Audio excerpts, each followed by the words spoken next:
that time once again for a brand new volume of the Cinema Chronicles right here on Nashville Movie Dispatch. I'm your host, Brandon Vick, member of the Southeastern Film Critics Association and a board member of the Music City Film Critics Association and the resident film critic for Nashville Movie Dispatch.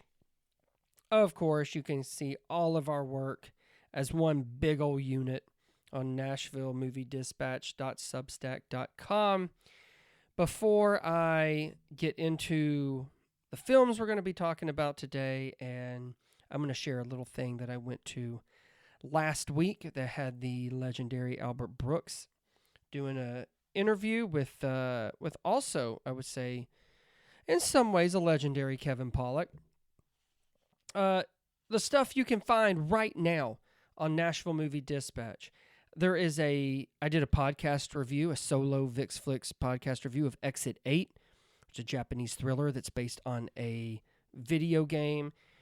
Stoney and I did a Steven Soderbergh podcast where I also gave my thoughts and my Vick's Flicks rating for his latest called The Christophers. That will be playing at the Belcourt.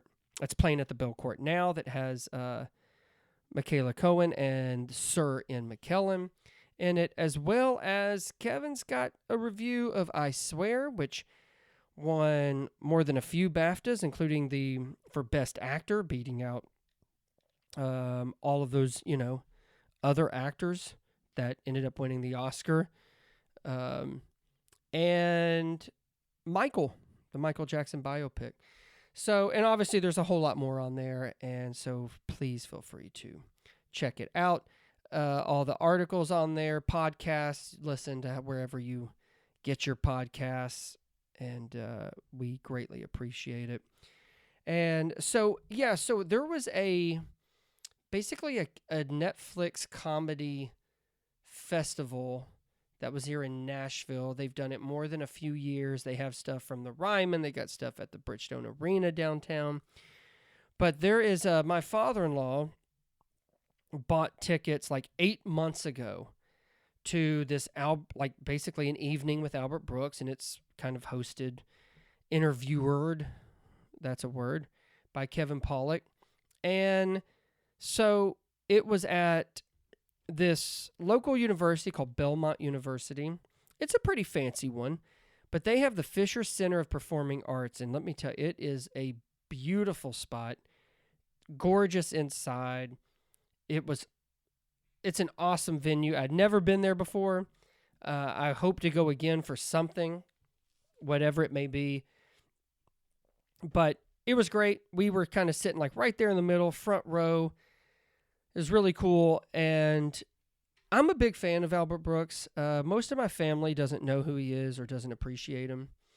And, that's something that they're going to have to live with.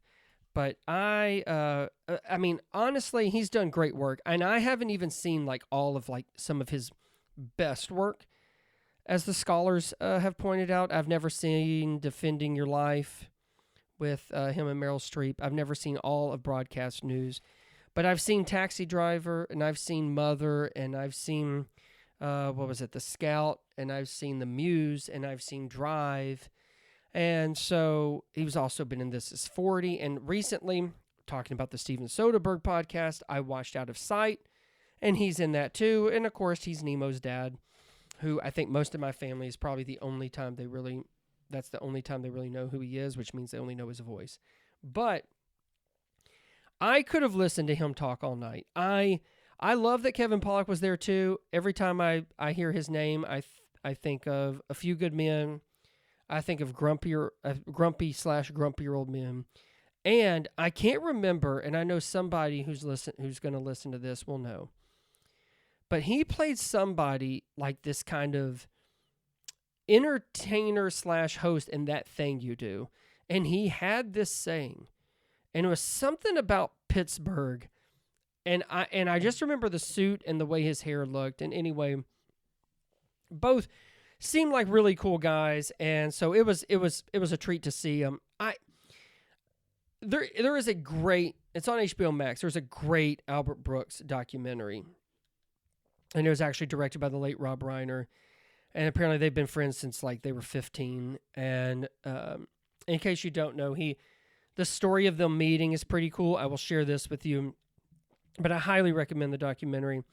Is they were in the same class, and they were talking about where like everyone stands up, introduces themselves, and Albert Brooks sat in the back, and Rob Reiner sat in front, and he didn't hear exactly what he said, but some of the stuff he heard, he was like, man, he's really funny. So he was like, after class, well, went up to him and we were talking, and he was like, hey, when did you move here? And oh, where do you live? And what do you want to do? And stuff like that. And he said it a week ago, but it's also in the documentary, where he said, I have no idea because I have never done this, but I said out of the blue that I know Carl Reiner. And Rob goes, how do you? And he's like, I do too. He's like, you do? And he's like, how do you? He's like, well, he's my father. And he's like, that was probably one of the most awkward moments we've ever had. But they've been friends for, decades.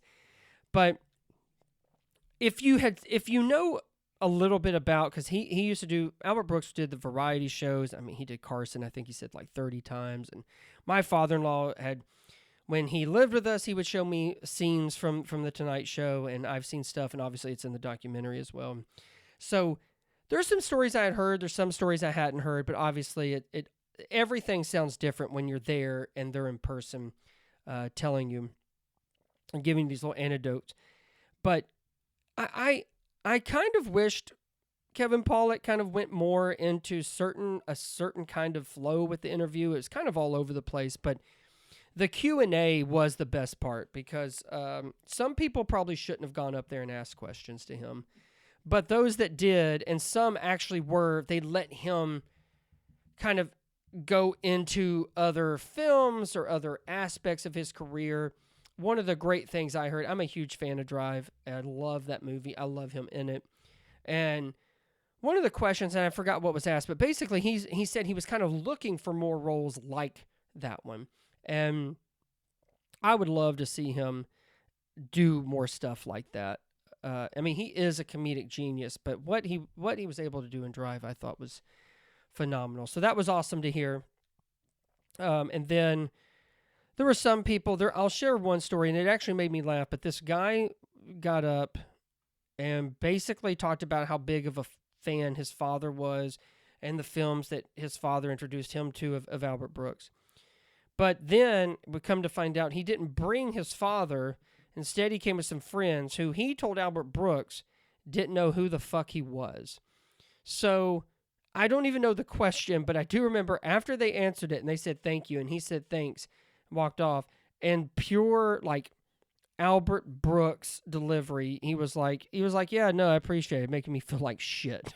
And I got a good laugh out of it. And Kevin Pollak kind of grilled some folks too, but it was a really cool night just to kind of just be in the building with someone like that. And I highly recommend checking out Albert Brooks. The documentaries on HBO Max.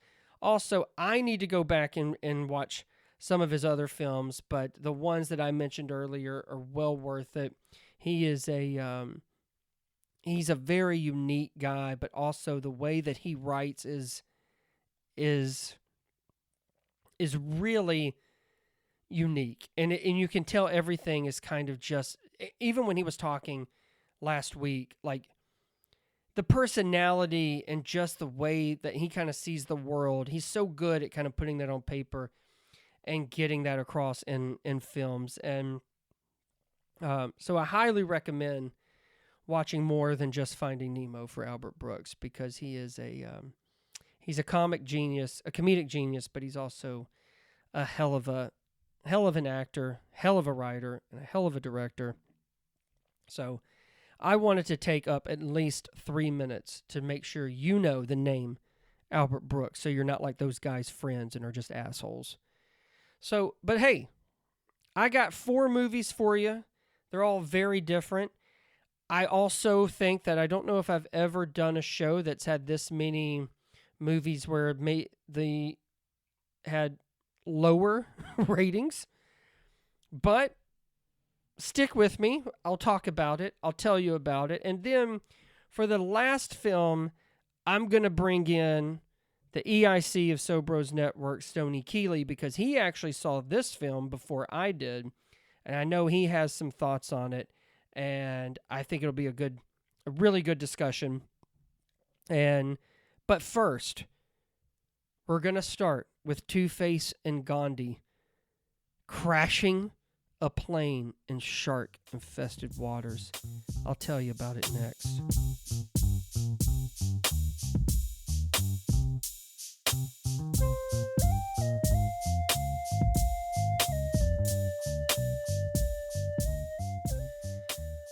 So there's something about shark movies in the summertime, am I right?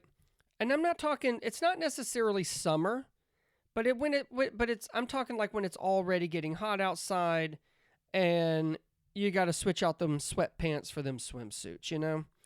Of course, I'm assuming all this started with probably Jaws, which was the first summer blockbuster. But I mean, we're suckers for the shark movies, right? I mean, I remember thinking it was kind of fun to watch The Meg. And that's one of the ones I remember recently. But it doesn't really matter the story or who's starring in them. Just show us sharks gobbling up silly humans and we're there. However, for Deep Water, which comes out this Friday in theaters, starring Aaron Eckhart and Ben Kingsley, you might want to spend your time more wisely and maybe watch director Rennie Harlin. He directed Deep Water, but he also directed another shark movie called Deep Blue Sea. And you may want to watch Deep Blue Sea at home instead, because I'll admit, I really don't know how Deep Water even got into movie theaters. It's sort of beyond me. Let's get into the Rotten Tomatoes synopsis here. A flight from LA to Shanghai goes down in the middle of the Pacific. After surviving the crash, the survivors soon discover they're not alone and they must survive the shark-infested waters. I will say, there is an intriguing premise here, because I think we've seen movies that have been about shark-infested waters. We've seen movies about surviving plane crashes. I don't think we've ever seen a movie about both. So there's something to it, right, about surviving the plane crash and then trying to survive those damn shark attacks. And the plane crash sequence is actually pretty good. It's thrilling. It's got some real excitement to it. I think it's shot pretty well, but I'm not sure, like, any kind of suspense that was felt during this plane crash quickly vanishes to never return, which is, honestly, that's really saying something, considering it's the shark stuff that's supposed to be the real thrills of this. Also, and I mean, I don't really know of any real, and I'm not including Jaws here, but, you know, most of the shark movies, you know, you're kind of there for just the sharks and kind of see, like, oh, you know, how is it going to go? You're looking for the kills, right? But most of the characters, they don't, like, there's not much to them, right? And Deep Water and Mr. Harlan, the fact that they're trying to add any kind of humanity or personal connection to any of these characters that, I mean, they're merely here to be shark snacks, is kind of laughable. Most if not all of the characters are typical stereotypes that are lazily written. On its best, probably not to even listen to the dialogue. And let me tell you, I wasn't totally shocked. I knew that the script dialogue, it was gonna be rough. And you know how I knew? Because when the movie starts, and there are 4 people under those writing credits, you know something's up. It should not take 4 different people to write about a shark movie. So I knew that there's something up here. I think Deepwater it's very cliched in almost all of the other types of movies that are like this one. It's senseless, and sometimes it's just straight up dumb. There are different things that just, you don't know why they're doing it. You don't know how we got here. You don't know why some of the characters do the things that they do, because there's certainly not enough that you've seen on screen that is going to make it make sense or make you care. It's not happening. And I guess there's, listen, at least there's, I guess, an effort, but it just, none of it works. And they try and bless his heart, Sir Ben Kingsley, they really try to do something with him to kind of get those, like, tug on those heartstrings. We got him.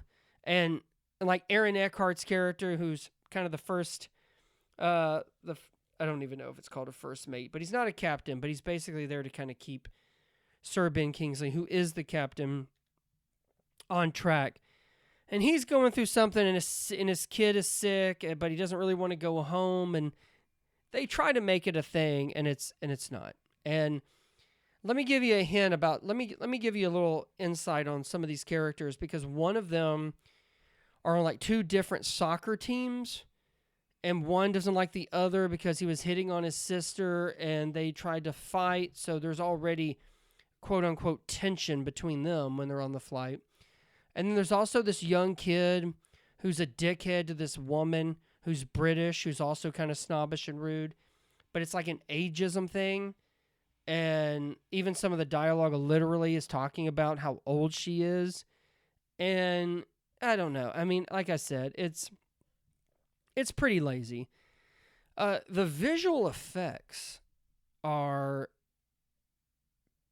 pretty questionable at best. Again, I'm not saying it's perfect, but the plane crash stuff I thought was done pretty well for, everything considered.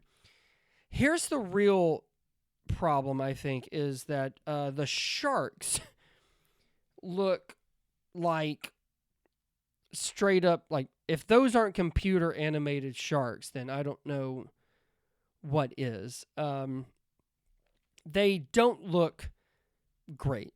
And the more that they show them, the more it's very apparent.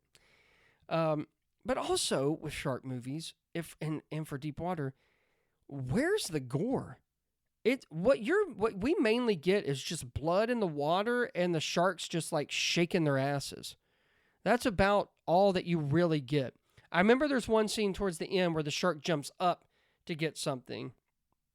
I won't tell you what, but they barely show anything. I do know there's a couple of them that kind of show like the effects of a shark bite. You get some blood, but for the most part, it really is just fake ass sharks jumping, chomping, and then there's blood in there. Then that's it.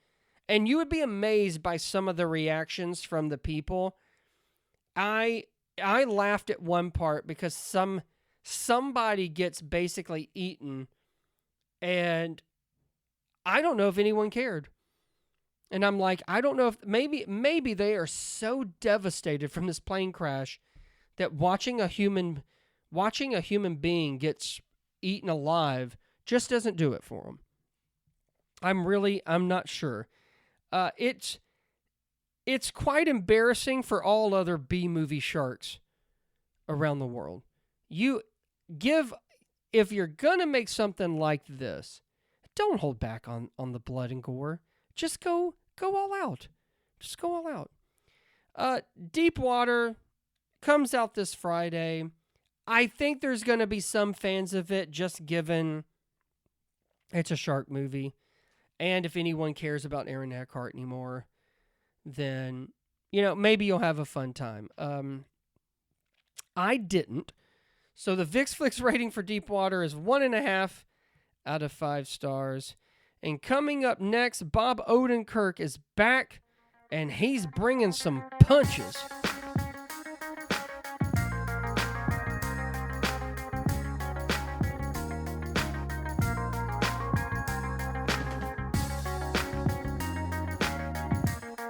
Normal, starring Bob Odenkirk and some other people.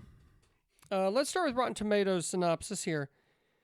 For Sheriff Ulysses, Bob Odenkirk, his provisional posting to the quaint Midwestern American town of Normal was meant to be a welcome respite from both his marital woes and recent moral injuries in the line of duty. But when a botched bank robbery interrupts the municipality's tranquil pace, a dark secret is inadvertently exposed, and Ulysses soon discovers that the town is anything but its namesake. So Bob Odenkirk is damn good at playing the everyman hero. His bang-up performance of an unforeseen badass who takes a licking and keeps on ticking in the nobody action flicks proves he can mix it up with the best of them. And once again, director Ben Wheatley's lean and mean neo-western small-town offbeat thriller, he's ready to throw down in his own unique way, but with less exciting results. Normal starts off slow to introduce you to the characters and their surroundings of this small town. The slow burn is okay, but not enough is offered by the time all hell breaks loose for that kind of remaining hour. So it all kind of leads into first 30 minutes, and then the last hour is when things kind of get going. But look, no matter how many people get killed, and there are some sick, stylish kills here, it doesn't really add that much value to the story, and the story is pretty flimsy to begin with. Maybe because Normal is written by Derek Kolstad, who also wrote some John Wick movies, but he also wrote the 2 Nobody movies. But even given the excessiveness of Wheatley that Wheatley brings, Normal feels so much like a rehash of what Odenkirk and Kolstad have already done. But I think Odenkirk would probably disagree. This is per Yahoo Entertainment. It's called Normal. Bob Odenkirk explains how his new action movie differs from Nobody. Now, I want to note, this is an article from 2024 when the movie was first announced. It says, Odenkirk says that Normal will have more of an M. Night Shyamalan kind of level of suspense and mystery compared to 2021's Nobody. So speaking with The Hollywood Reporter, Odenkirk discussed how Normal will be a completely different film compared to Nobody. He's quoted saying, obviously we don't want to give anything away, but the first thing I said to Kolstad was, this has an M. Night Shyamalan kind of level of suspense and mystery. There's a sustained sequence of figuring out what really is going on, including some major red herrings. Now I got to say, that is quite a comparison there, Bob. And the problem with that is the mystery in the middle of all of this turns out to really not be one of, if not the least interesting thing of the entire movie. And on top of that, there's not enough here to really create its own identity and stand on its own. So it's obvious inspirations of Hot Fuzz, Assault on Precinct 13. I talked about John Wick, Fargo, and I'm sure there's probably many more. They just become reminders of a been there and done that better. Now, with that said, Normal is still relatively fun and easy to enjoy. I think watching Odenkirk work his magic with a performance that's mild-mannered and tender-hearted, but easily can flip the switch to an unsuspecting lethal weapon listen, it's a hoot. The action is also insane. It's explosive, blood splattering, body parts flying everywhere. The absurd comedic parts mesh really well with all of the foolish carnage that's eventually unleashed. This is really a Wheatley specialty. And I will say, I do recommend checking out Sean's review on Nashville Movie Dispatch for this. He liked it a little more than I did, but at the end of his review, I appreciate that he sets the expectations just right. In his review, he says Normal is, well, a fairly normal action flick. It doesn't reinvent the wheel, but it never gets boring enough to make you check your watch. That basically, that's the bar that's been set for this one. Normal's getting a VixFlix rating of 2.5 out of 5. And coming up next, it is The Mummy, but not the Mummy you're thinking of. And it ain't The Mummy with Tom Cruise. It's that Lee Cronin one y'all been waiting for. Next.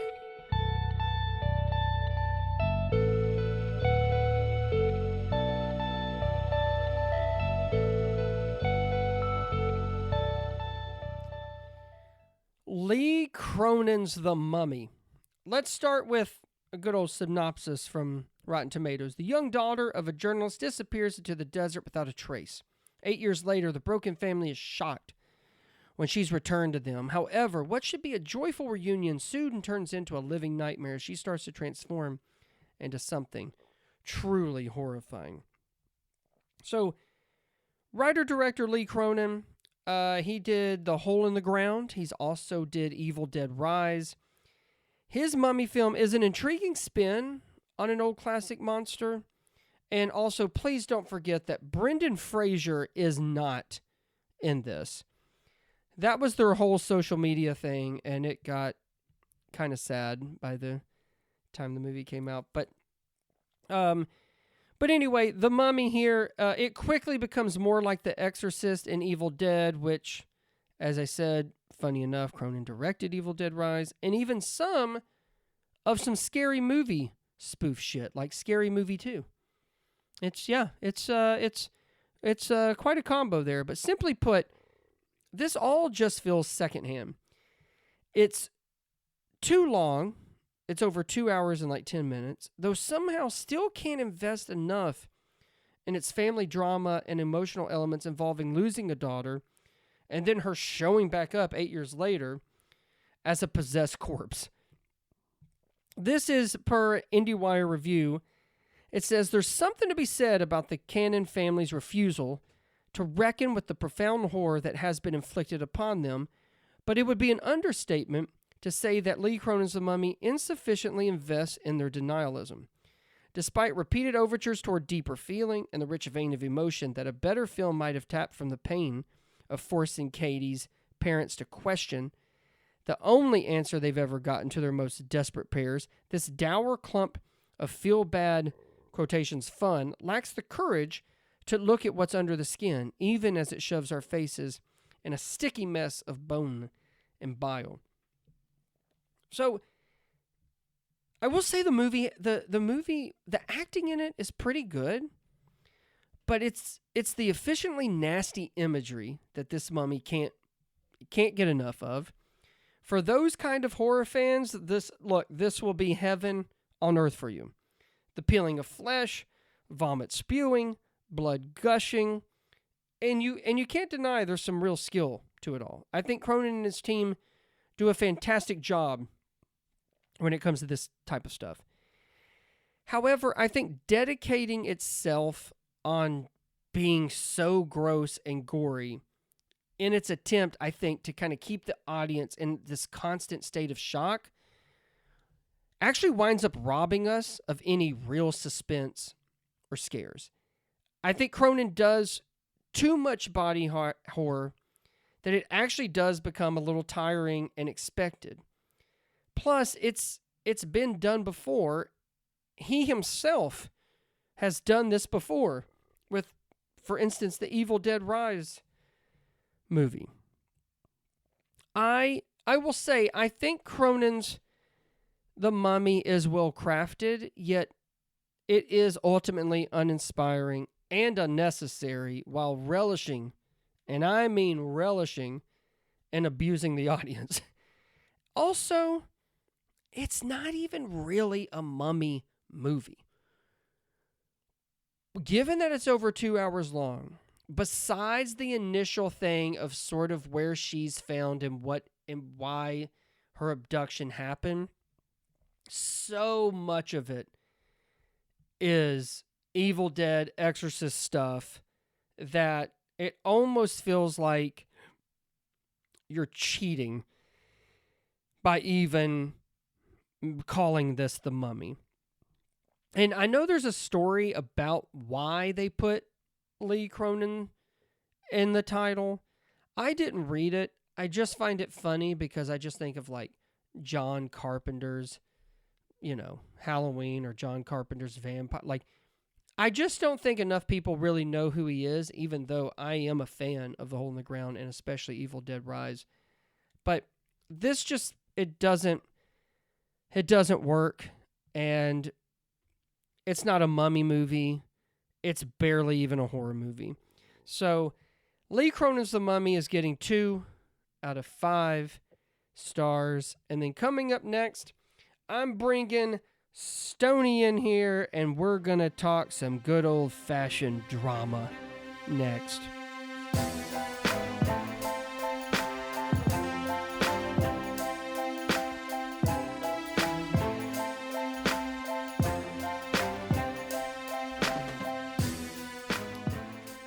The drama. Per Rotten Tomatoes, it just says a happily engaged couple is put to the test when an unexpected turn sends their wedding week off the rails.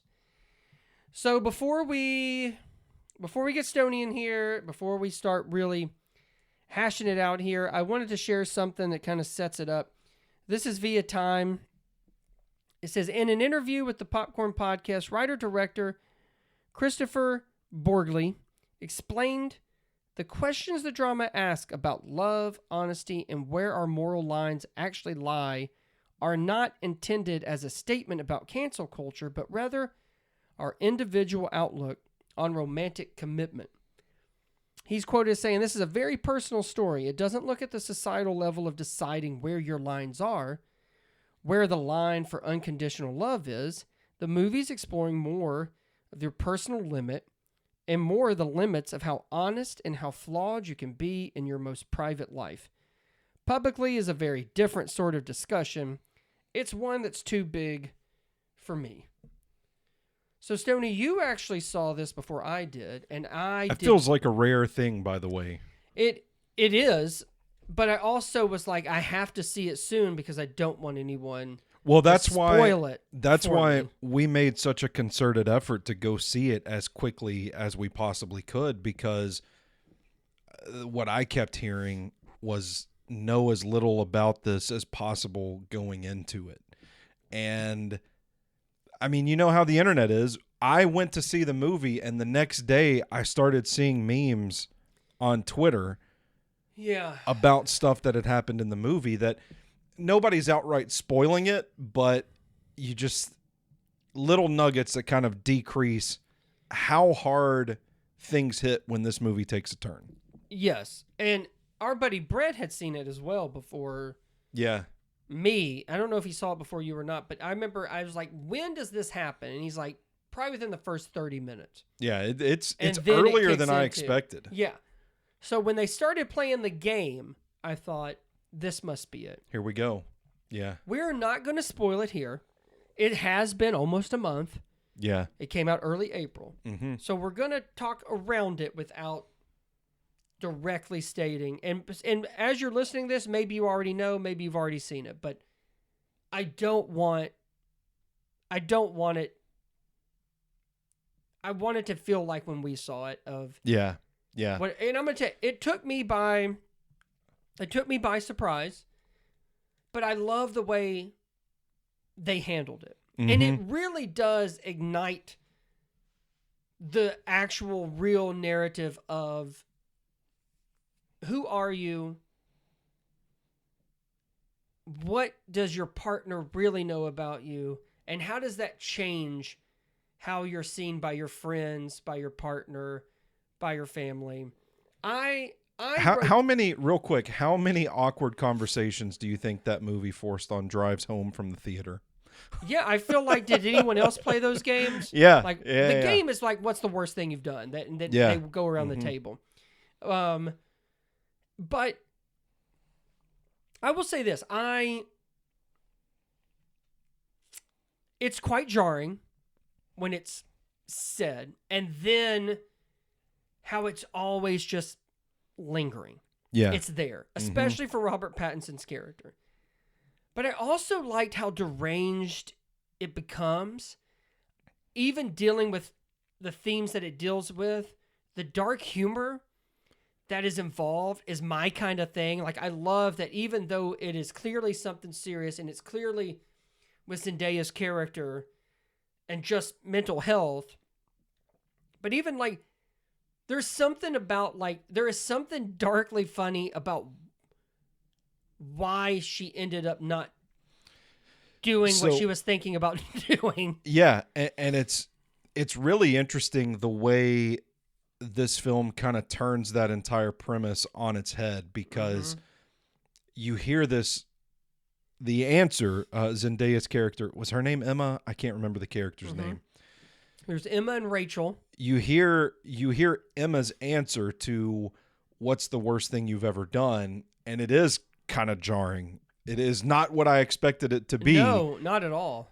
And then somehow to speak to the dark humor and how there's this constant element of all is not as it seems in this story, and it's so fascinating the way they take what Emma's character did, and somehow by the end of the movie, you're mad at the other characters. Yes. And you're kind of like, okay, like, this has gone a little too far. Yeah. Because, like you said, it gets so unhinged by the end of the story that it's just masterfully done, masterfully written. And we're going to get into this because I've made a note about performances, but Elena Haim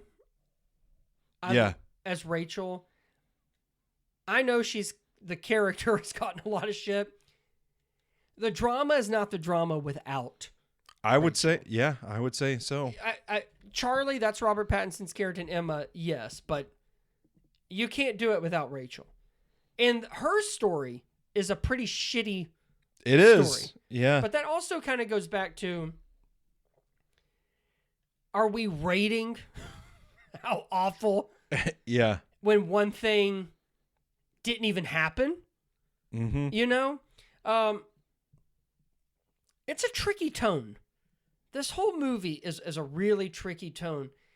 But I think that's why I really felt it's so alluring, because you don't quite know where it's going and what it's going to be. Now, I will say, I think my only real criticism is, I think once we kind of get into the meat of the story, I still think there's a lack of depth in what it's trying to say and how it's using these characters to do it.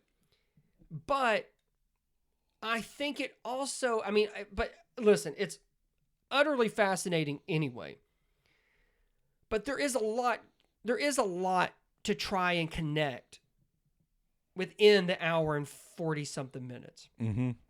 But I also feel like you were talking about, like when you leave the theater, it's definitely a conversation starter.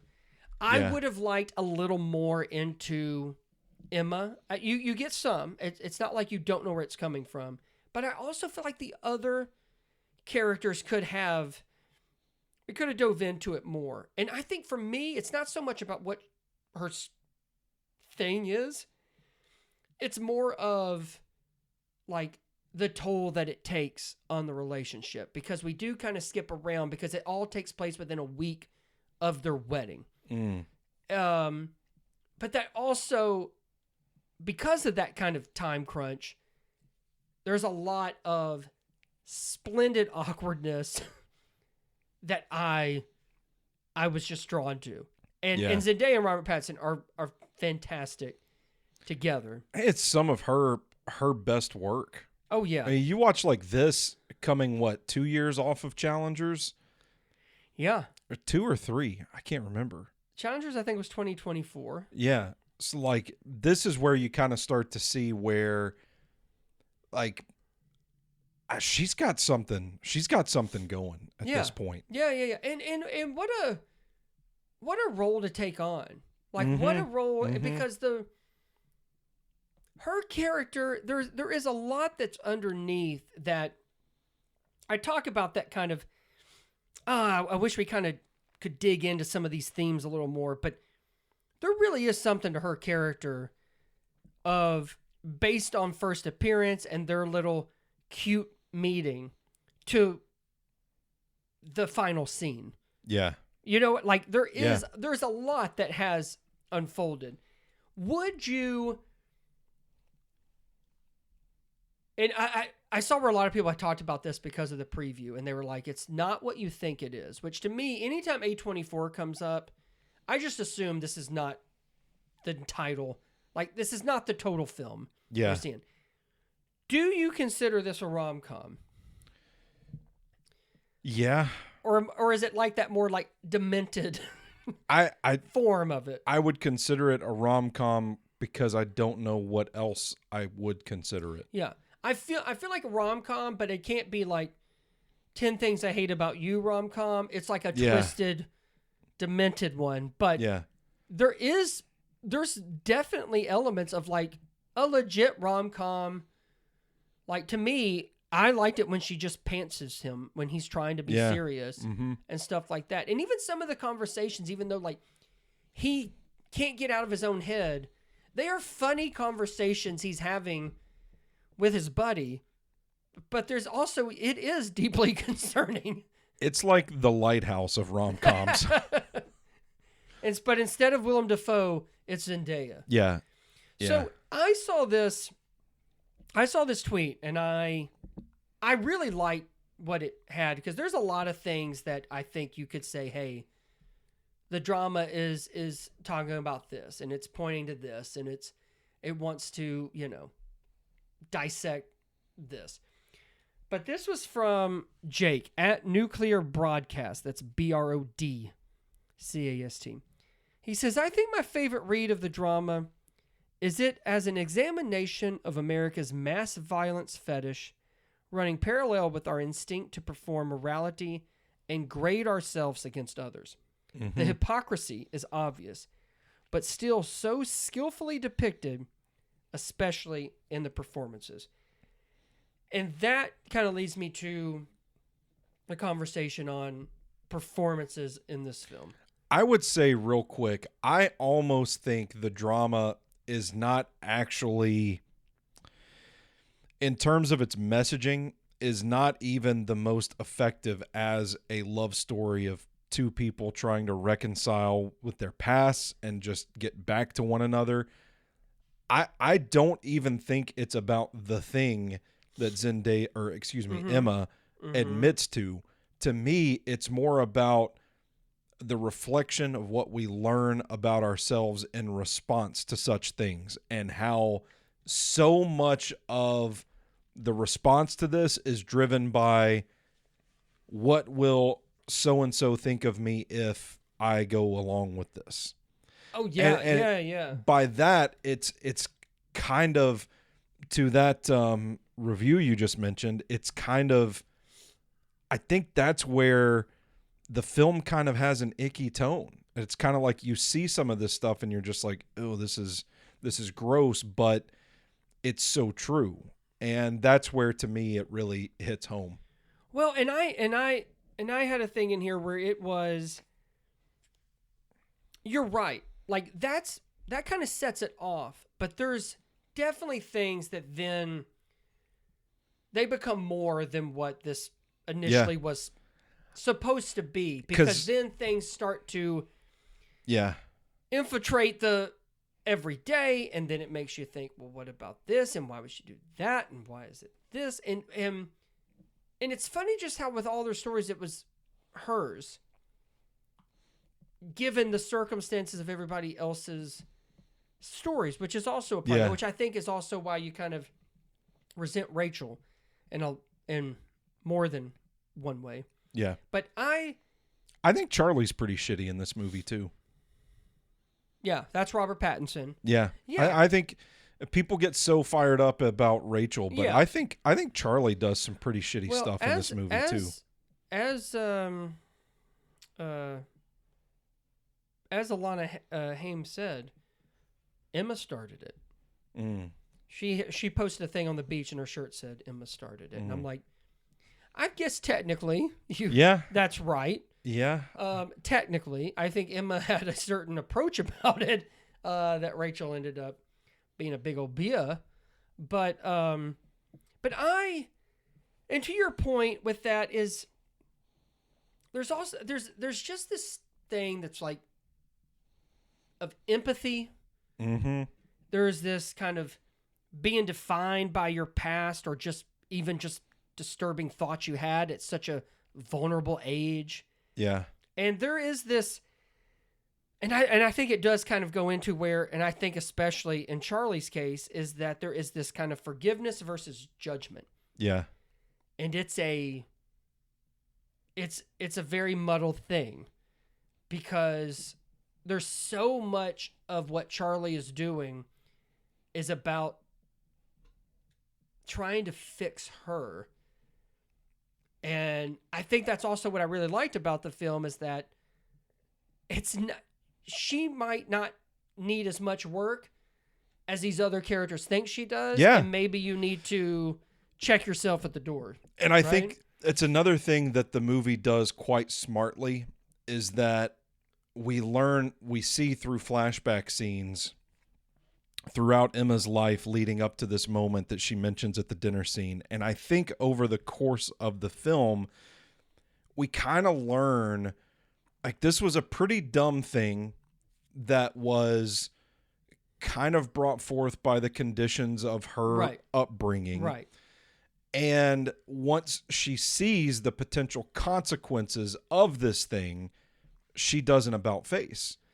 And I think that illustrates how she was so drunk at the dinner, it didn't come across well. Rachel had such a vitriolic reaction to it. Oh, absolutely. That it amplified things. But by the time we get to the end of it, we're kind of just like, yeah, this was just a dumb kid. It's just a dumb kid. It is like, I hate to say, because the subject matter is so serious, I hate to say it's not that deep, but it's like this visceral reaction was a little bit of a reach.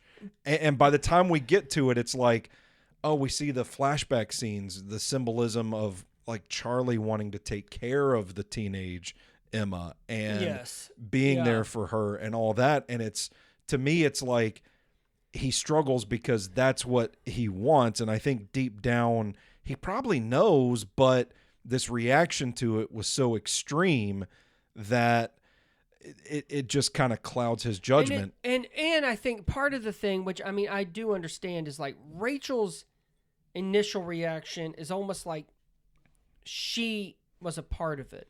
Yeah. She knows someone involved. Yeah. But it's almost like she's claiming to be the victim of it. Yeah. You know, and so and honestly, I mean, Charlie does. I mean, he fucks things up. Yeah. Way more than they should. Mm-hmm. And I mean, I totally get it. But Mike's the only one with some common sense in the whole damn movie. Yeah. Yeah. And then you think, how did him and Rachel get? Yeah, that man has to be so miserable. You were talking about the flashbacks. Yeah. And there is a piece on IndieWire called "The Drama Has One Big Idea, but its edit is designed to have 10 per minute." It says, "I was always repeating the mantra that this edit should move at the speed of thought," editor Joshua Raymond Lee told IndieWire. "We had a few mantras during the edit. One was that we should try to have 10 editing ideas per minute to think of the edit or of how we could be innovative in addition to the story we're telling." He goes on to say, "There's a phrase that Deborah Treisman in the New Yorker fiction podcast used to describe a short story recently that I really like. She said it's important that you ventilate certainty in your writing. I thought that was a really good way of expressing it. Flashbacks in film can be an accurate representation of the past, but we wanted to treat them in the edit more like the way we move in and out of memories.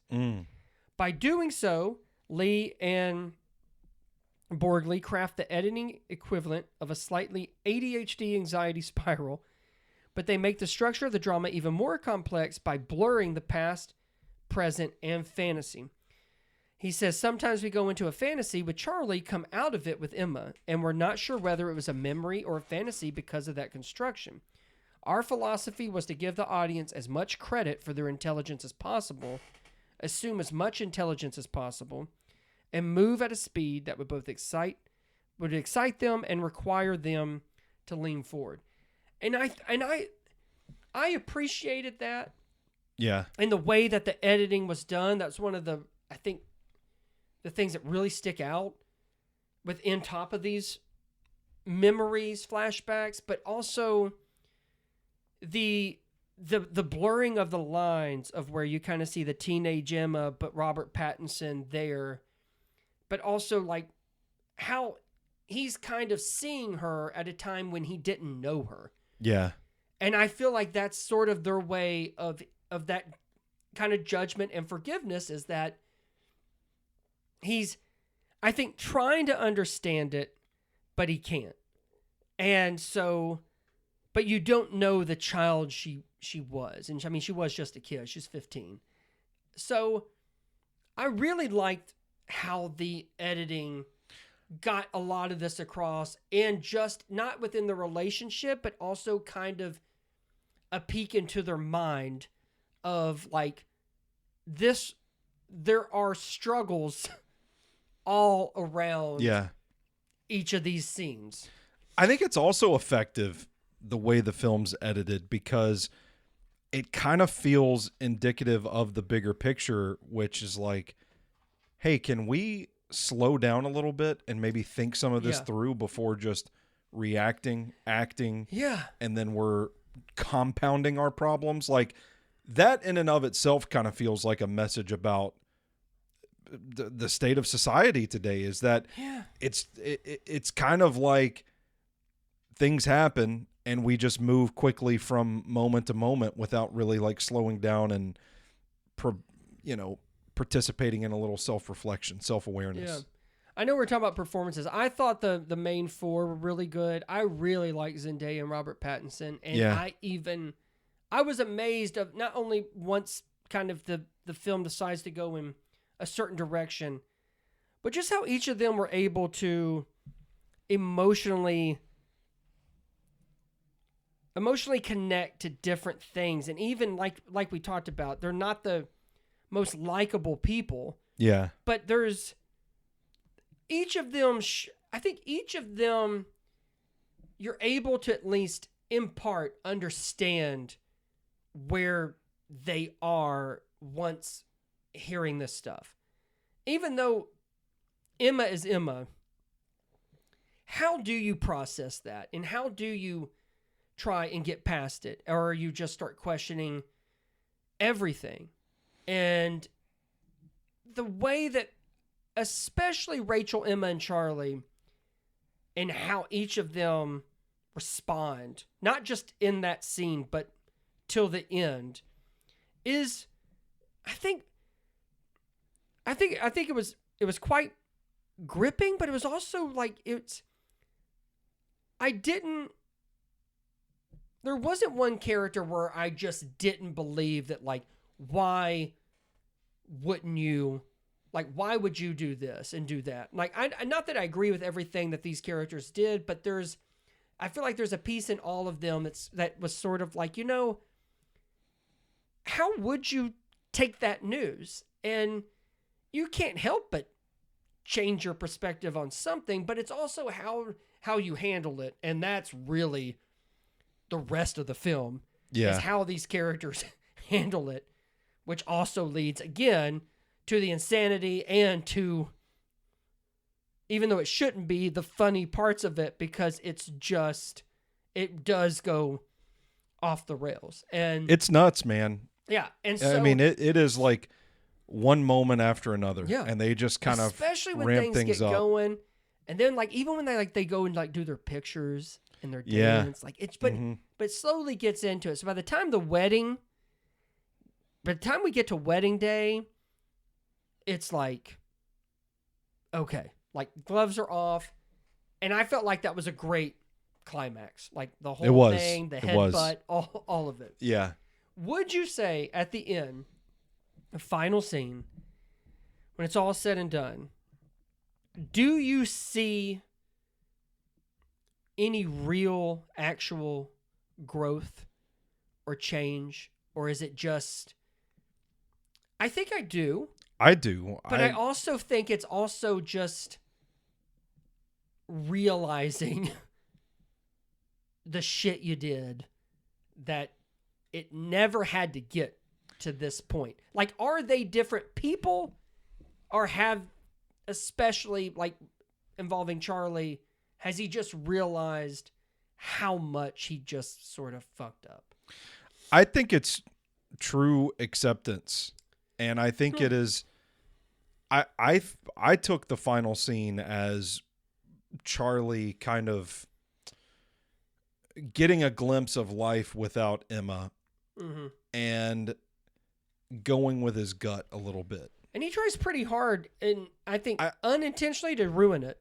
I don't think that Charlie, by the time we get to the end of the movie, it feels like Charlie kind of comes to his senses a little bit. Like, he's having these feelings where he's kind of fighting the urge to, I don't want to say forget and forgive, but like, you see him kind of empathizing with Emma. Yeah. And then he kind of loses it.